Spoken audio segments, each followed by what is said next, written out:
Good morning mga ka-farmer. Nandito po tayo ngayon sa ating area, no?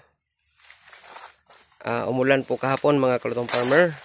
Kaya nagbisita po tayo sa ating area, no? Kasi mahigit 3 weeks hindi umuulan mga kalutong farmer. Kaya tuyong-tuyo talaga ang lupa. Pero kahapon umuulan. Malakas yung ulan mga kalutong farmer.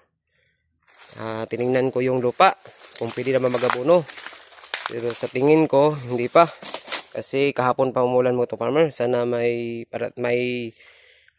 segunda na ulan pa ngayon. Ngayong araw. Ang pinakadabis na mag-abono mga kutong farmer, kahapon umuulan, magbilang ka ng 3 araw. Doon ang pinakadabis na mag-abono mga farmer kasi lumalabas na yung mga ugat na puti, yung root hair ang tawag dito, ang tawag kutong farmer root hair. Yun kasi ang mabilis kumain ng abono. Madali lang, mabilis din umipikto sa tanim natin na saging saba mga farmer kapag meron root hair mga farmer, kasi yun ang mabilis kumain ng abono mga farmer. Kasi pagdating rin ng 3 araw bago pag abono mga farmer, yung root hair mamamatay rin yun, matutuyo.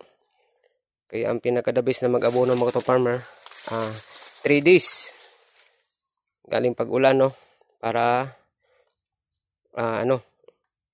lalabas talaga ng root hair. Kung makita nyo mga katong farmer, pag 3 days galing pag ulan mga katong farmer, kung hahawiin mo yung mga dahon mga katong farmer, katulad dito mga katong farmer, hahawiin mo ito, yan, meron niya makita ni mong root hair dyan silalim ng dahon. Yan ang pinakadabis na mag-abono ng mga farmer, yung lumalabas na ang root hair, 3 days galing pag ulan mga farmer. Yon ang pinaka magandang mag-abono ka. Sana mga farmer makatulong po yung mga tips ko, no, sa mga magsasaging or sa mga nag-aalaga ng saging kardaba, nagtatanim. Hanggang dito na lang po mga kaltong farmer. Thank you. Ang ganda na ang tindig ng ating saging, no, pero kulang pa rin ito ng abono mga farmer.